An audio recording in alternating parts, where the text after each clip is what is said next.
In the summer of 1952, there lived a farmer named Harold Mitchell in a small town called Ridgewood, which sat between rolling green hills and endless fields of wheat. Harold was 53 years old, and he had worked the same piece of land his entire life, just like his father before him, and his grandfather before that. But times had changed, and the world had become harder for men like Harold, who still believed in honest work and simple living. Harold's farm was struggling. The past 3 seasons had been difficult, with unpredictable weather destroying crops and livestock getting sick. He had sold almost everything of value just to keep food on the table for his wife Margaret and their 2 children, Samuel, who was 12, and little Esther, who had just turned 8. The family lived in a small wooden farmhouse with a leaking roof that Harold kept promising to fix, but never had the money for materials. One morning, Harold counted the money hidden inside an old coffee tin on the kitchen shelf. He had exactly $27 to his name. This was supposed to last the family through the next 2 months, until harvest time. Placid time. Margaret watched him from across the room with worried eyes, but she said nothing because she trusted her husband completely, even when things seemed impossible. That same afternoon, Harold walked into town to buy some basic supplies. Ridgewood was a quiet place where everybody knew each other, and news traveled faster than the wind. As Harold passed by the old auction house, he noticed a crowd gathering outside. Curious, he walked closer to see what was happening. Picture this scene for a moment. There in the middle of the dusty yard stood the most pitiful horse anyone had ever seen. The animal was thin, with ribs showing through dull brown fur. One of its back legs had a visible limp, and its eyes looked tired and defeated. The horse's mane was tangled and dirty, and flies buzzed around its lowered head. The auctioneer, a loud man named Peterson, was trying desperately to sell the horse, but nobody wanted it. Farmers laughed and shook their heads. One man shouted that the horse was worthless and should be sent away. Another said it would cost more to feed the animal than it would ever be worth. The opening price had started at $50, but Peterson kept dropping it lower and lower until he reached $5, and still nobody raised their hand. Harold stood there watching the horse, and something strange happened inside his chest. He felt a connection to this animal that he could not explain. Both of them were tired. Both of them had been beaten down by life. Both of them were being judged as worthless by people who could not see beneath the surface. Now imagine what Harold did next. He reached into his pocket and pulled out a $5 bill. His hand was shaking because he knew this money was supposed to feed his family. He knew Margaret would worry. He knew people would think he had lost his mind. But something deeper than logic was guiding him in that moment. Harold raised his hand and said he would take the horse. The crowd went silent. Then laughter erupted from every direction. Men slapped their knees and pointed at Harold, calling him a fool. Peterson looked surprised, but quickly took the money before Harold could change his mind. The deal was done. Harold walked home, leading the limping horse behind him on a warm rope. The journey took twice as long as usual because the horse moved slowly and needed to rest several times. When they finally arrived at the farm, Margaret came outside, and her face showed a mixture of confusion and concern.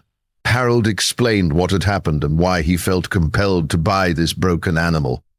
Margaret was quiet for a long moment. Then she did something beautiful. She walked over to the horse and gently touched its face. She looked into those tired eyes and saw what her husband had seen. She saw a living creature that deserved kindness and a chance to heal.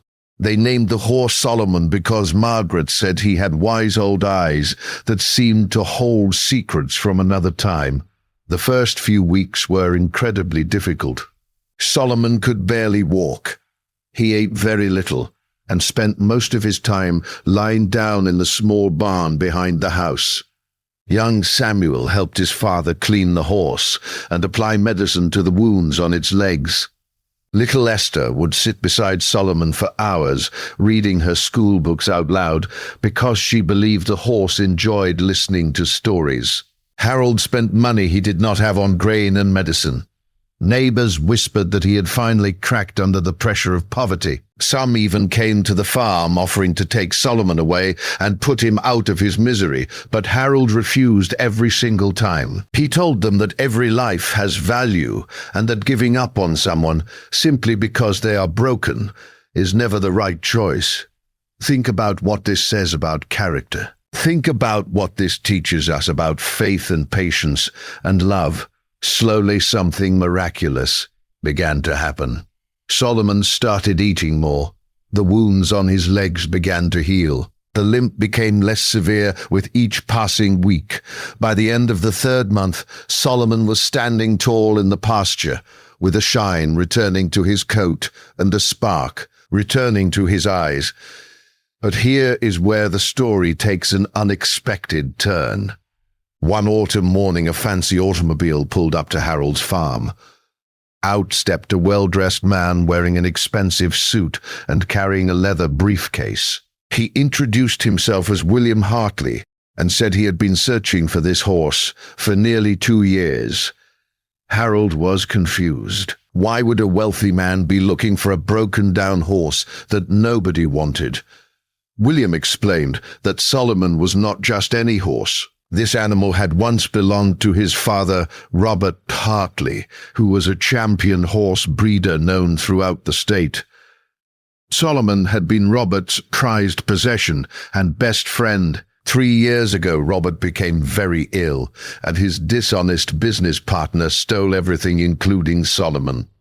The partner sold all the horses to different auctions across the country to hide his crime. Robert died heartbroken, never knowing what happened to his beloved Solomon. William had spent years and thousands of dollars trying to track down the horses his father loved, especially Solomon, who Robert considered family. When William finally traced Solomon to the Ridgewood auction, he feared the worst because he knew the horse had been in terrible condition. He assumed Solomon had died or been destroyed. But then William heard a rumor about a poor farmer who bought a worthless horse and nursed it back to health against all odds. He followed this rumor until it led him to Harold's farm. Now watch what happens next, because this is where everything changes. William walked to the pasture fence and called out Solomon's name. The horse lifted its head. For a moment, nothing happened. Then Solomon began walking toward William. As the horse got closer, it started moving faster until it was practically running despite its old injured leg. Solomon reached the fence and pressed his face against William's chair, making soft sounds that could only be described as cries of recognition and joy. William broke down in tears right there in the dusty farmyard. He hugged Solomon and whispered that he was sorry it took so long to find him. Harold and Margaret watched this reunion with tears streaming down their own faces. Even young Samuel and little Esther came outside and stood in silence, witnessing something truly sacred. After composing himself, William turned to Harold and asked how he could ever repay this kindness. Harold, being a humble man, said he wanted nothing in return. He said he was simply glad that Solomon had found his way back to family. But William insisted. He reached into his briefcase and pulled out a checkbook. He wrote a check and handed it to Harold. When Harold looked at the amount, his knees nearly buckled.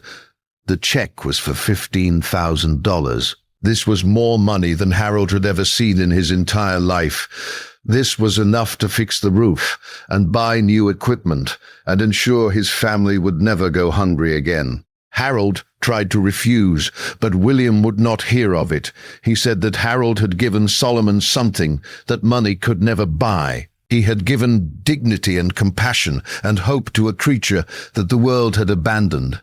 William said that his father would have wanted Harold to have this money because Robert always believed that true wealth comes from how we treat the most vulnerable among us. William made arrangements to visit Solomon regularly, but he decided to leave the horse at Harold's farm. He said Solomon had found a new family that loved him, and he could see the horse was happy. William became a close friend to the Mitchell family and helped them in many ways over the following years. Harold's farm transformed. With the money, he bought better seeds and modern tools. He repaired every broken thing on the property. He sent Samuel to agricultural school and saved money for Esther's future education.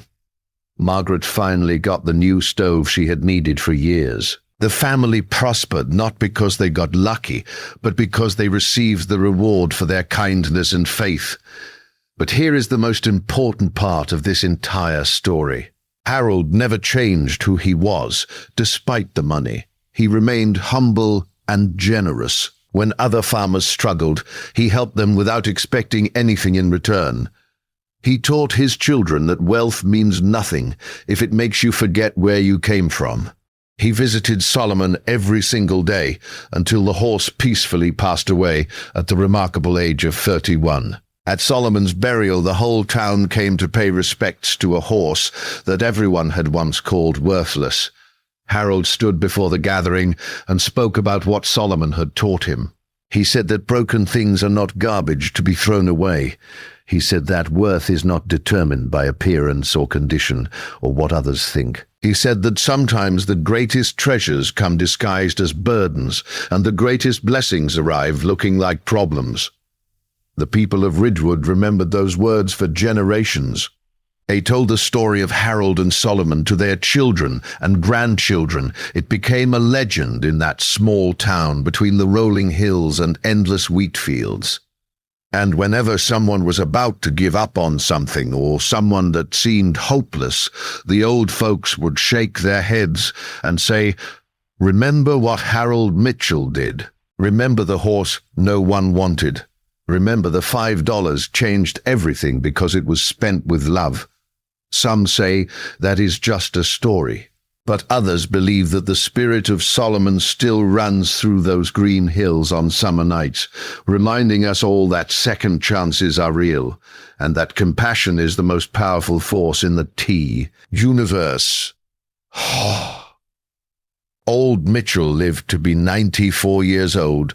On his final day, he told his great-grandchildren that the best investment he ever made was not the farm equipment or the seeds or the land. The best investment was $5 spent on a broken horse that taught him the true meaning of faith, and that my friends is how a poor farmer and a forgotten horse changed each other forever.